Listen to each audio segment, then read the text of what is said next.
since 2015. Yeah, only 3 and 2 acoustics, which I still have. To getting, at first I bought the 8-string. That was a year and a half ago, last June. Not last June. Was it last June? Yeah, it was last June. Yeah. No. The June before, sorry. Yeah. So the June before, and then in that August, I bought the Jackson Flying V. So that was $1,040 for the 8-string. It was, mind you, this is all on the credit card. In August, I bought the Jackson RRT5 Flying V, aka Mr. Vicious Maximus Shreddius, my most hooligan guitar I've ever owned. That thing was taxed out just a little under $1,500, so we'll say $1,500. That's a lot of money. And before I had those 2 paid off, that January I bought the 7-string, which was a year ago, and you just saw the review of that one. And that one was around $1,600. It was just a little under $1,600 tax and all. The new version of it is like $200 more,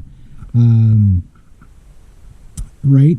And yeah, so I was still, I'd paid the 8-string off by that time, but I still had money about $1,000 left on the Flying V to pay off. And then in the February of last year, the March of last year, I bought the Holcomb 6-string and the bass. And the Holcomb 6-string came up just a little under just a little over $1,400, or a little under $1,500. No, a little over, yeah, we'll say $1,500 for the 6-string Mark Holcomb guitar, which those are the 2 guitars that I'm left paying off now, and the $460 all in on the 5-string Ibanez bass. So that's a lot of guitars and basses in a short amount of time. Now, what I should have done is just bought the 7-string, right? And whatever, but I really wanted that Flying V like you wouldn't believe, and I really wanted an 8-string. And I don't regret buying the 8-string. I was playing it yesterday, and it's like, it took me about a year to really play the 8-string like fluently, where I can't say I can play it with my eyes closed yet. I still miss fret once in a while just because the muscle memory in my hands are always thinking 6-string guitar. But because I play the 7-string probably, I'm not saying more than the rest of them, but it's comparable. It's debatable whether I play the 7-string the most.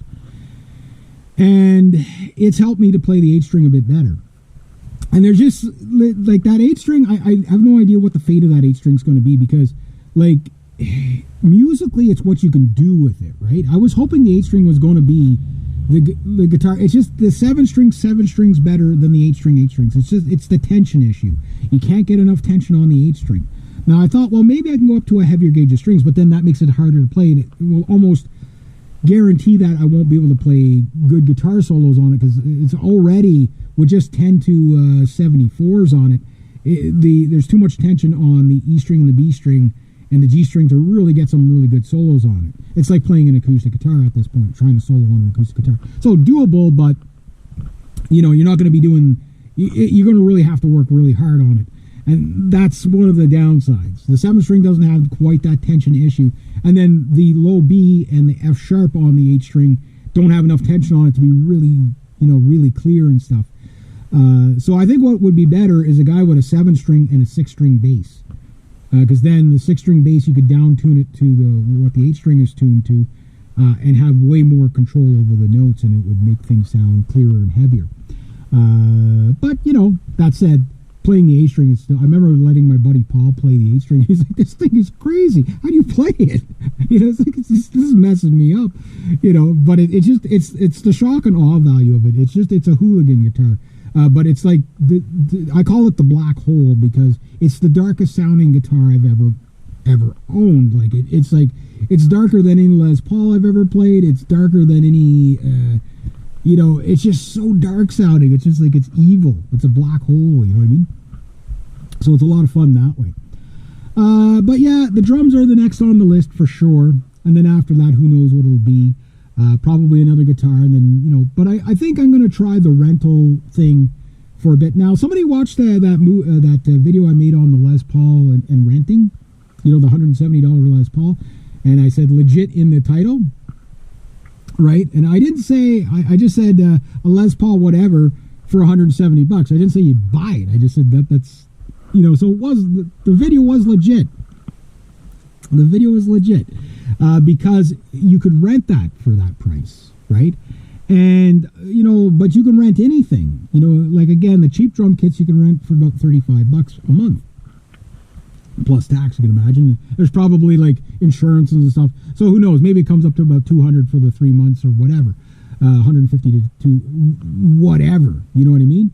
And you give it back after 3 months, and by that time, hopefully I have most of the other kit pieced together. And if I don't, I don't. If I do, great. But if I can get the, like the shells and the stands, like the cymbals, who cares how long it takes me to get the cymbals? I could even rent some cymbals, you know what I mean? Hey! Well, actually probably washed my car, but anyway. So there's a plan I have, and the idea is to do it without breaking the bank, and putting myself into debt that I can't manage. Right now, yes, buying musical equipment on a credit card is a bad idea unless you can make the payments. If you can't make the payments, don't do it.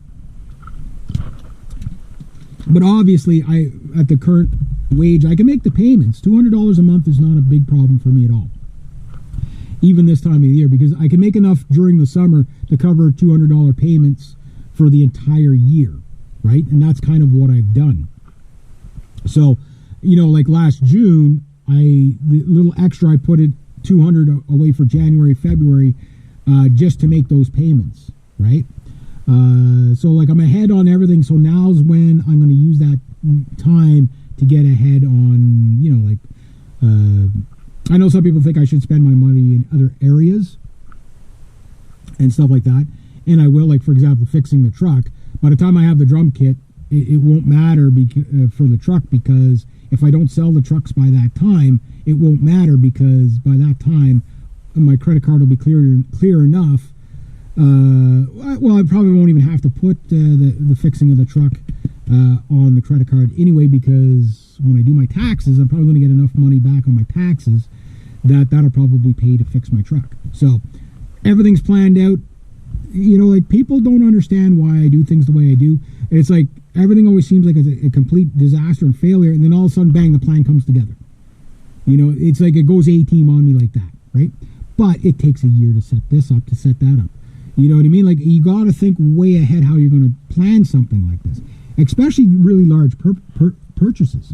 You know what I mean? So if I don't buy another guitar in my life, I mean, I'm good for guitars. You know what I mean? Like, the guitars I got are pretty darn phenomenal, and I'm really, like, I was playing my 7-string the other night, and I did this really crazy riff, and I was just like what guitar could I do this better on?